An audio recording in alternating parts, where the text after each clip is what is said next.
Bismillahirrahmanirrahim. Assalamualaikum dan salam sejahtera buat semua. Hari ini kita akan teruskan pelajaran kita dengan subjek Sains Sosial Alam Sekitar ataupun SSAS. Dan tajuk yang kita nak teruskan hari ini ialah tajuk hutan. Okey, hutan.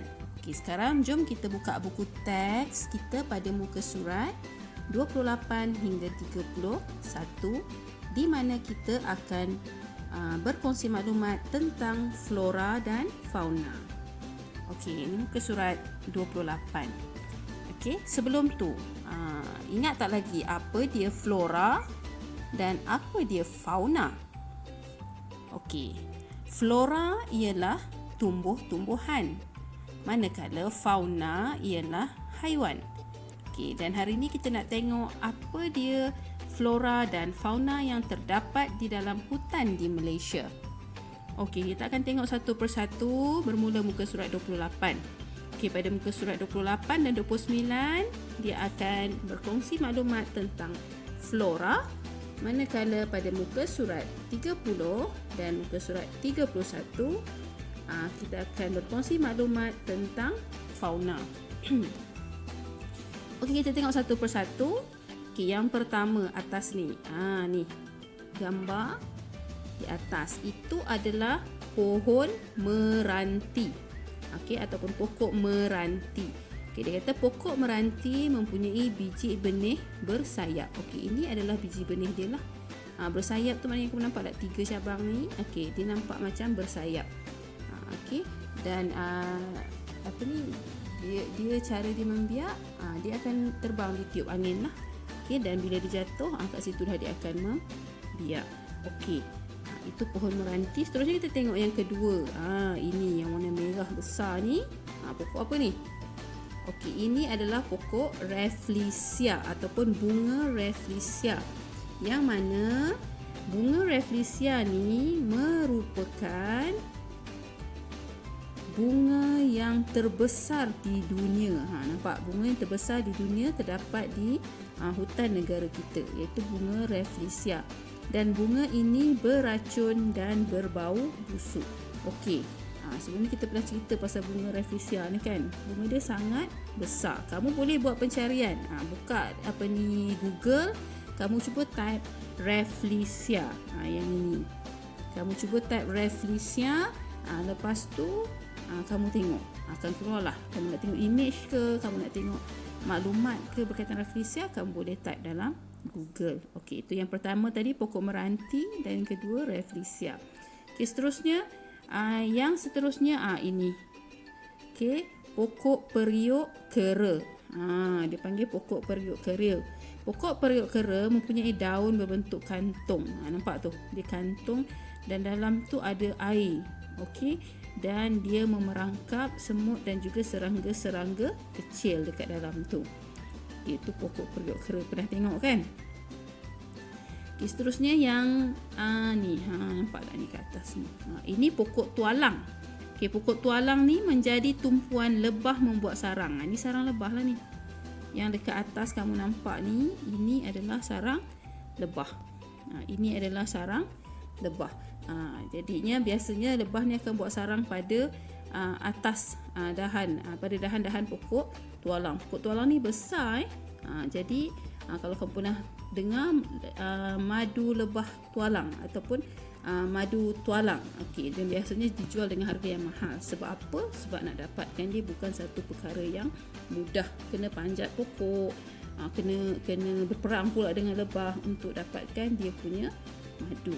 Okey, seterusnya dekat bawah ni pokok paku langsuya. Okey, dia menumpang pada pokok lain untuk hidup. Kamu pernah tengok ni kan pokok ni?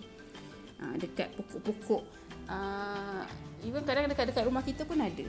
Okey, dia pokok tumpang atau pokok kelapa sawit, dekat pokok-pokok getah ataupun pokok-pokok hutan yang lain, ada pokok ni. Kalau di bandar-bandar biasanya orang akan ambil pokok ni dan dijual dengan harga yang mahal. Dia akan jadikan sebagai pokok hiasan. Tapi kalau kita dekat kampung-kampung ni, pokok ni bersepah macam tu je. Tapi kalau orang yang minat kepada pokok-pokok yang nampak unik ni, dia akan tanam ataupun dia akan jadikan sebagai tumbuhan perhiasan di rumah. Okey, jadi itu 5 contoh flora di hutan, di dalam hutan di Malaysia, iaitu pertama tadi pokok meranti, yang kedua bunga rafflesia, yang ketiga pokok periuk kera, yang keempat pokok tualang, dan yang kelima pokok paku langsulia. Okey, sebenarnya ada banyak lagi flora ataupun tumbuh-tumbuhan di hutan di Malaysia. Kamu boleh buat carian di internet. Okey, boleh buka Google, kamu cari lagi nama-nama pokok ataupun jenis-jenis flora lain yang terdapat di hutan di negara kita. Okey, seterusnya kita teruskan kepada muka surat 30, yang mana di muka surat 30 ni dia akan kongsikan pula maklumat berkaitan dengan fauna ataupun haiwan-haiwan yang terdapat di hutan di negara kita. Okey, yang pertama kita tengok sini. Okey, ini nama dia monyet Belanda. Okey, nama dia monyet Belanda. Kenapa dia panggil monyet Belanda? Belanda ni kamu tahu tak? Belanda ni negara luar, orang Belanda. Okey. Monyet Belanda memiliki hidung yang panjang dan besar yang berbeza dengan monyet yang lain. Mungkin sebab hidung dia panjang kot. Mancung macam hidung orang Belanda, jadi dipakai sebagai monyet Belanda. Kalau kamu tengok hidung dia tu, hidung dia tak sama macam monyet-monyet yang lain. Fizikalnya lebih kurang sama, tetapi hidung dia berbeza. Yang mana hidung dia lebih besar dan lebih panjang. Okey, monyet Belanda. Okey, seterusnya ni rama-rama Rajah Brook merupakan rama-rama besar yang terdapat di dalam hutan. Okey, dalam gambar ni kecil je lah. Okey, tapi sebenarnya rama-rama ni saiz dia agak besar. Okey, dan dia biasa terdapat dalam hutan lah. Dekat rumah kita biasa tak ada rama-rama Rajah Brook ni. Okey, dia biasa berada dalam hutan. Dan seterusnya ini mentibang. Okey, mentibang ni kalau kamu tengok, dia macam ulat gonggok. Memang dia ulat gonggok, tapi mentibang merupakan ulat gonggok yang bersaiz besar. Okey, kalau dekat tempat kita ni, biasa kalau masa cikgu kecil-kecil dulu, nak tengok mentibang ni biasa ada dekat kebun getah. Okey, dekat pokok-pokok getah tu, ada mentibang. Saiz dia sangat besar. Okey, dan dia ni bergerak sangat lambat. Okey, lambat sangat sebab dia besar kan. Lepas tu dia bergerak lambat macam ulat gonggok yang kecil tu pun kita tengok lambat. Okey, kalau mentibang ni dia bergerak lagi lambat. Okey, so mentibang merupakan ulat gonggok yang bersaiz besar. Okey, ada 3 kat situ. Seterusnya kita tengok yang keempat. Ini burung enggang. Okey, burung enggang. Tu dia burung enggang. Tengok paruh dia. Okey, burung enggang ni punya paruh yang besar. Dia cantik kan? Dia warna hitam putih. Lepas tu pada kepala dia ada macam dekat atas tu warna macam kuning. Dekat paruh dia pun ada sikit warna kuning. Ini adalah burung enggang.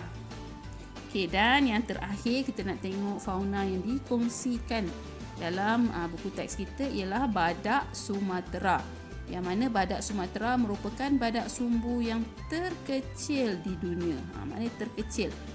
Kalau ada lagi badak sumbu yang besar-besar, tapi badak Sumatera ni dia merupakan badak sumbu yang terkecil di dunia. Okey, itu pun contoh 5. Dia bagi 5 contoh fauna ataupun haiwan-haiwan yang terdapat dalam hutan di negara kita. Dan sama juga kamu boleh buat carian di internet berkaitan dengan fauna di dalam hutan di negara kita.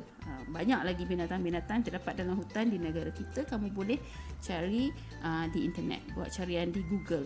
Okey, so itu dah selesai tadi berkaitan dengan flora. Okey, ada 1, 2, 3, 4, 5 flora, contoh flora yang ditunjukkan, dan ada 5 contoh fauna juga yang ditunjukkan dalam buku teks kita. Okey, dan seperti cikgu maklumkan tadi, banyak lagi flora dan fauna yang terdapat di hutan di negara kita dan kamu boleh membuat carian di internet. Okey, baiklah, untuk tugasan hari ini, cikgu Nona kita buka buku aktiviti sains sosial dan alam sekitar. Okey, kamu buka muka surat 21.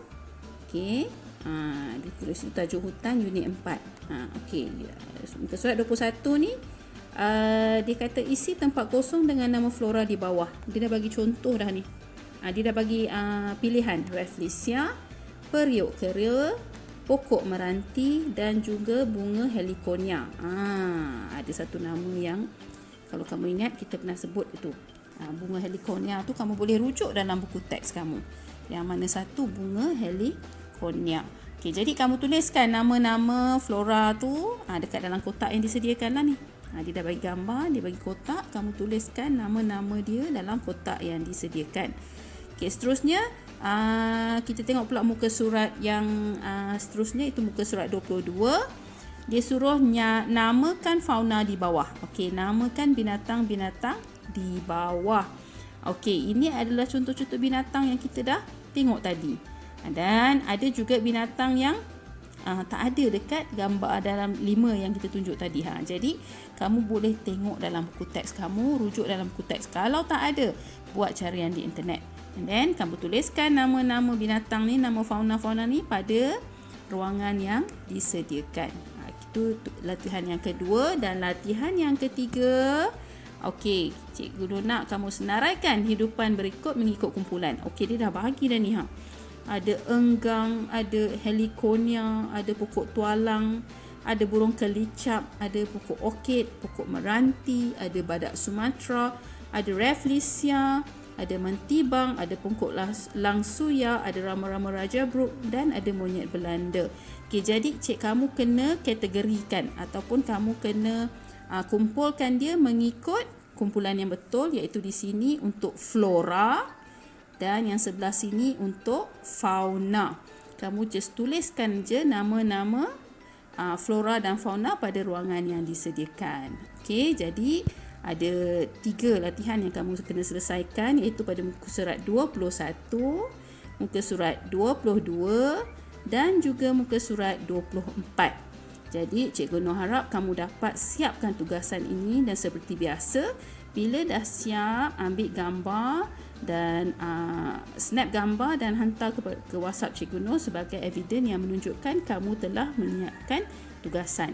Jadi itu saja untuk hari ini. Kita jumpa lagi nanti. Assalamualaikum. Bye.